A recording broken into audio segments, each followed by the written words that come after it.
I'm here today to talk to you about how to start each group coaching session powerfully.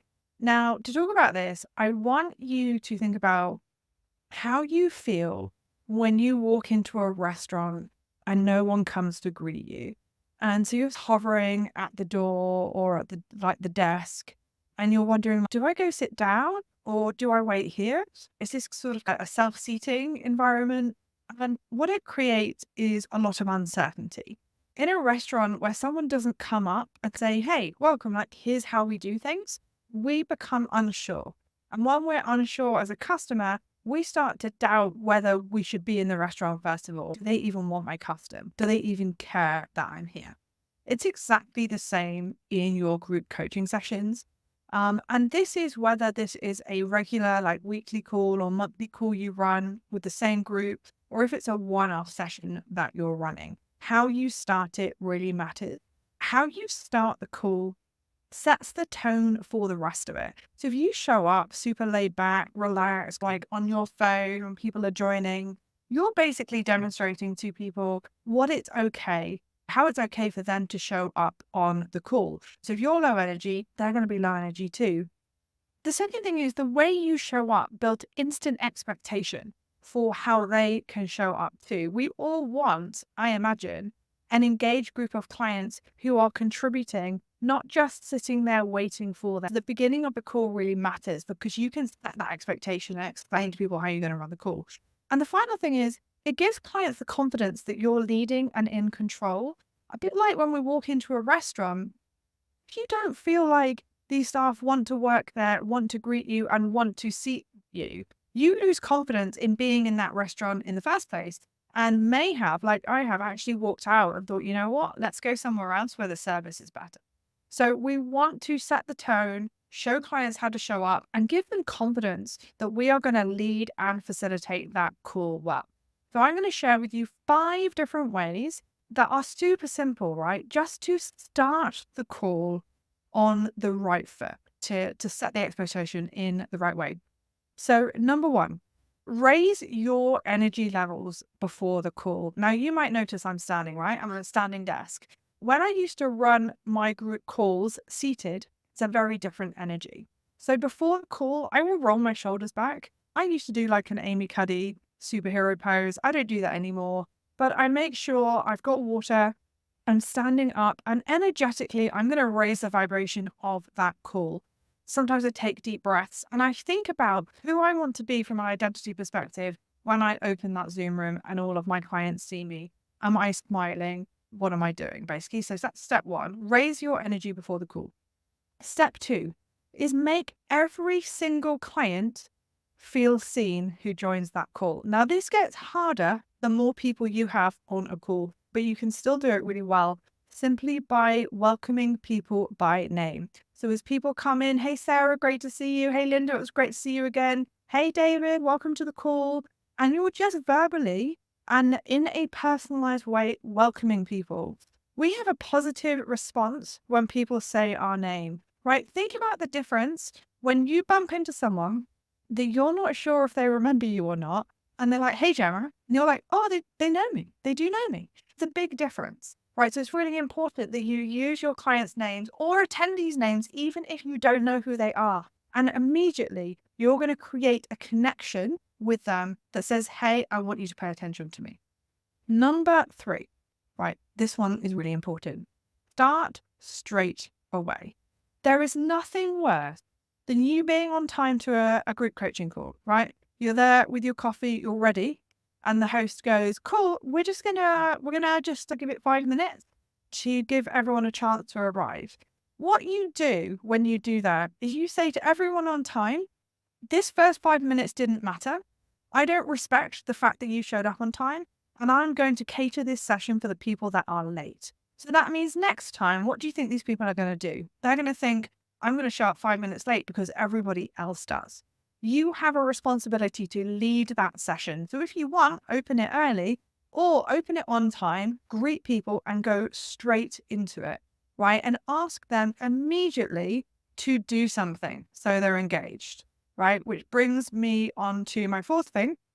So the fourth thing is have a start of call ritual that you follow every single time. So on my corkboard behind my desk for my weekly group Amplify calls, there are 4 things we do every single call. So the second people are on, I can start my agenda without getting super distracted.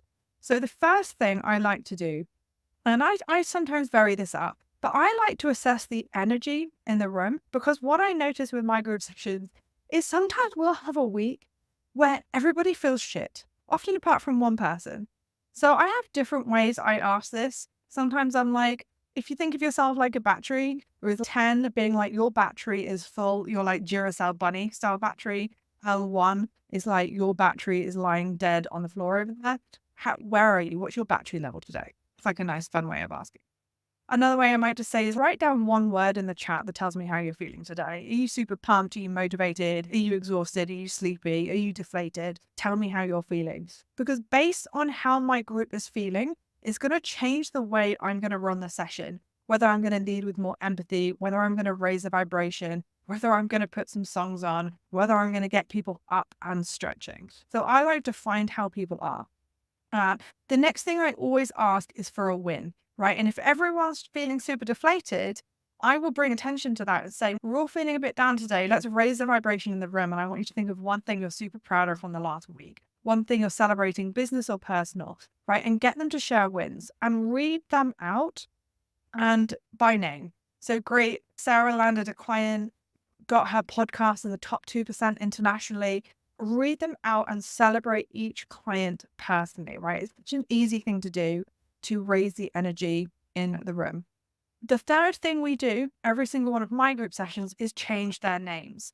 Now, there's some fun things you can do. If this is a Zoom of like lots of people you don't know, you can do a game, which is like change your Zoom name and in your middle name, put your first ever pet's name, for example. And you always get some funny names like David Fluffy Balls Turner or something. In my group coaching session, because it's an evergreen group and I want to facilitate people getting to know each other, I get them to change their name and put what they do after it. And I get them sometimes to do an exercise around this to tell people in different ways. And if they're woolly and it's like I'm a spiritual holistic practitioner, I'll call it out and say, hey, what the fuck does that mean? I'll do that with love. What does that mean? And we work week on getting our job titles so specific that you could refer people. You can do fun things like that with names to help people get clarity before the session has even started. The last thing, the fifth thing you can do to start a call powerfully is to set the agenda and the expectations for the call. Now, I don't tend to do this for my weekly group calls because people are so familiar with how I run them and we do the same every single week. But if I was in a new Zoom room with a group of people, this would be super duper important to say. So let's talk about how we're going to run the session. First of all, keep your your microphones on mute, right? We don't want to hear you flushing the toilet or your daughter asking for a snack in the middle of a session. Bring humor in where you want. We're going to be using the chat throughout this Zoom. So as people are talking, I'm going to be asking you to contribute and think about how you want to show up for this call and what you want to get out of it. Thirdly, limit distraction. If you have your emails on and your phone on and you're in the middle of watching a TV program, I can guarantee that you're not going to get much out of this call. So if that's you, just check out now instead of half pretending that you're going to do it, right? And you can weigh up your tone here of whether how tough love you're going to be with this or whether you're going to be more flexible. The more and more I've run group sessions, the more hardline I am, but with love. So I will say it's so much better for me to interact with pictures of you rather than an icon. So I completely understand if you have a learning need, which means you'd prefer to have your camera off. But wherever possible, please can I ask you to turn your camera on so that we can have an interactive and engaging session and I can see your faces. Okay, so these 5 things to recap. Raise your energy before the call. Make every single client feel seen by using their name. Start straight away. So latecomers miss the first 5 minutes and you show that you reward people showing up on time.